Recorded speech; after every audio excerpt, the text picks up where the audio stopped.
Boa tarde. Good afternoon, everybody. If I can interrupt you just for a couple of minutes, I want to thank you all for being here with us today. I want to also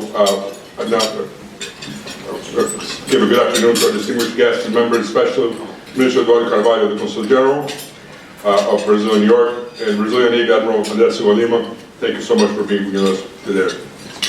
My name is Will Anders. I am the President and Chairperson of the Board here at the Brazilian Chamber of Commerce, and it's a pleasure to have you all here today, with us today. I also like to recognize and thank Baker McKenzie,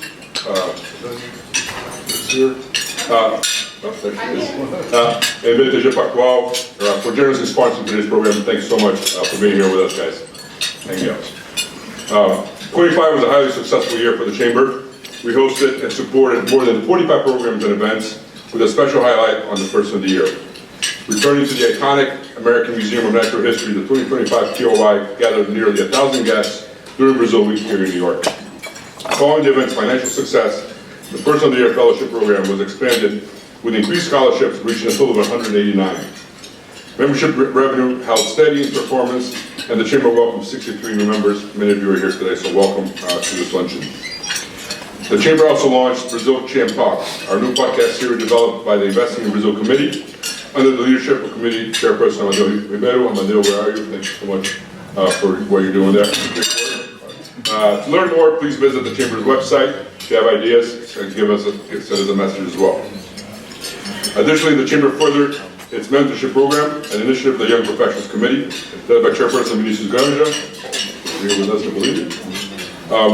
Now in its second year, the program has engaged 51 members through mentor-mentee relationships. I have participated in a couple. It's a great opportunity, so I encourage all of you, if you haven't already volunteered, to do so. Before moving ahead, we take this opportunity to remember our cherished friend and steadfast Chamber supporter, whom we lost on February 17th, Richard S. Aldrich Jr., President and Chairperson of the Board from 2005 to 2008, and a dedicated member of our Executive Committee and Board of Directors. Dick, as he was better known, made decades-long contributions to the Chamber and to the Brazil-U.S. relations, and charmed us with his intelligence, wit, and kindness. He's going to be dealing with this.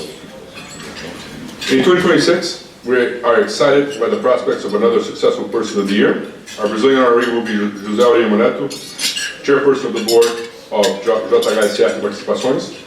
And our American RE will be Cristiano Amon, who happens to be Brazilian, but he's the President and CEO of Qualcomm. He's had a long, very distinguished career in technology here in the United States.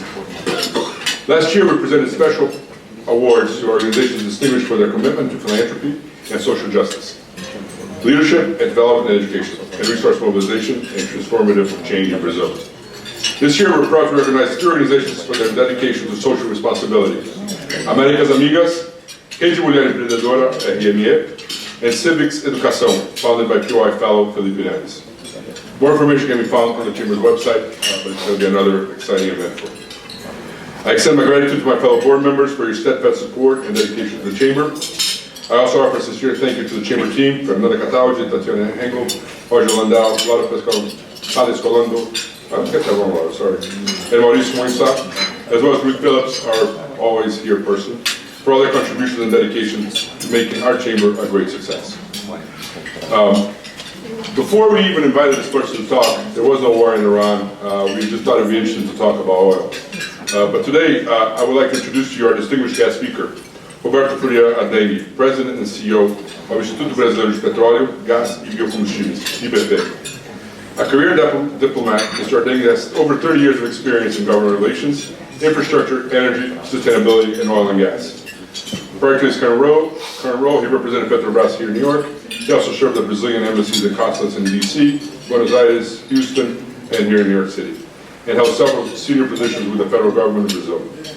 Mr. Ardenghy's full bio is available to the Chamber's website, but I'm sure we're all going to enjoy hearing from you, given that there's a little bit of volatility in this sector right now. So please help me welcome Roberto Ardenghy to the podium.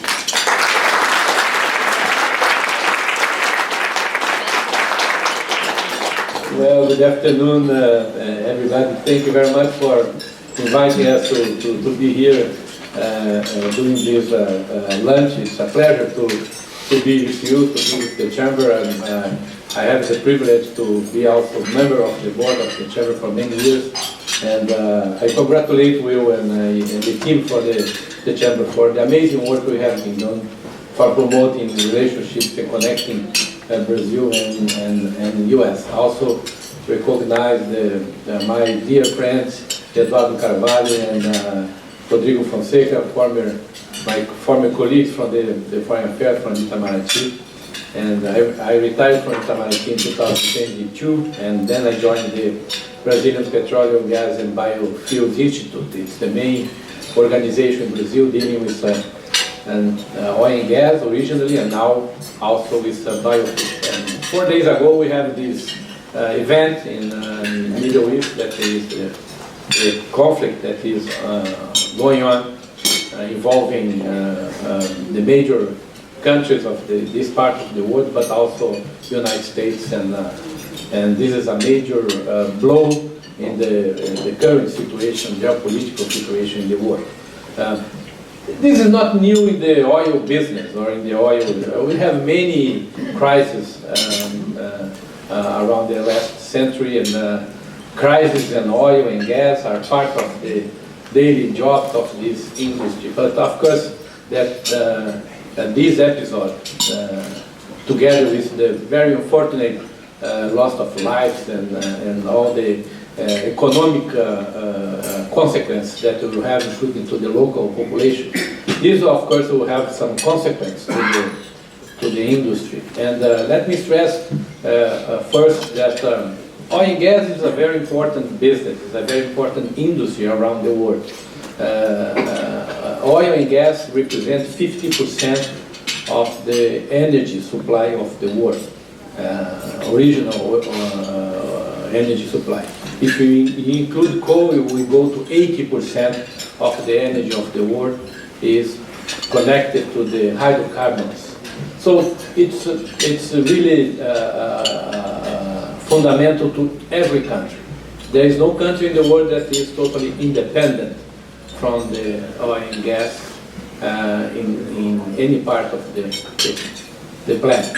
And we have the major producers and we have the major consumers. And of course, that what characterizes the oil industry is also the trade.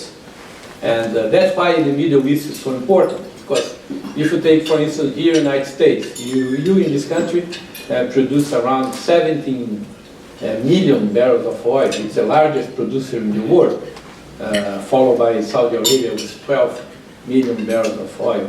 But all those 17 million barrels are consumed here, and including you import around 5 to 6 million of barrels, mainly from Canada, but also some come from also from the Middle East. Some countries are much more dependent. Take Japan, China, India, and Europe in general. So this is the thing that affects maybe the economy as a whole, because in some countries the dependency is so high that those economies, they cannot survive without the regular supply of oil and gas. I think that we have some good perspectives. And in the case of Brazil, I will stress first that we have a growing number in terms of production. Today, Brazil is producing around 3.5 million barrels of oil. In the next 5 years, we are going to increase this production to 4.2, 4.5. So it's between 600,000 to 1 million barrels of oil more. And today, Brazil is exporting 1.7 million barrels of oil. It's 9th largest exporter in the world. So we are in a situation that we are becoming more and more important in the world market.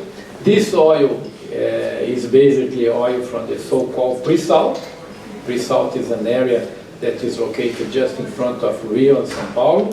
Ultra deep waters, discovered by Petrobras in 2006 and developed by Petrobras with the support of many companies that are part of the different consortiums that are organized to produce oil there.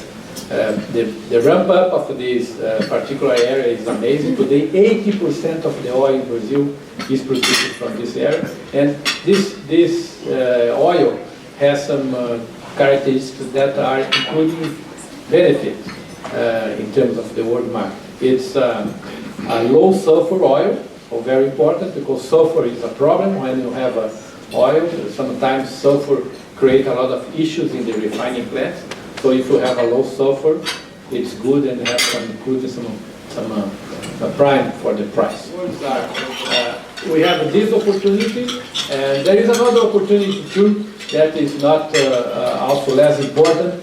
That is my third job as president of the Brazilian Oil and Gas and Biofuels Institute. Biofuels in Brazil are becoming very important. We are the second largest producer of ethanol and biodiesel. Those products can be used to replace fossil fuels as fuels. And if any of those countries that are huge importers of oil decide to go faster in terms of reducing the amount of fossil fuels that they use, Brazil could also be a very important country for supplying. We have a large industry, agricultural business in Brazil. We have possibilities including to increase dramatically our production of ethanol and biodiesel. As of today in Brazil, we are using different stocks for producing ethanol. Ethanol in Brazil historically was produced only using sugarcane. Now we are using wheat. Corn also is a very, very popular way of producing ethanol. Brazil today, corn is the second largest source of ethanol. And as you know, Brazil is a large corn producer too, especially in the areas of Mato Grosso, Tocantins, Mato Grosso do Sul, and other areas. So this is also a possibility that we can also step up not only as a fossil supplier of fossil fuels, but also renewable fuels and ethanol and the biodiesel. So those are the perspectives. We don't know what's going to happen as of today. The situation is very uncertain, but I'm sure that the whole environment for this energy, especially oil and gas, is going to change dramatically. And as you know, crisis creates opportunity, and this is an opportunity we could, as Brazilians, take this time to benefit from this new situation. Thank you very much for your attention, for your time.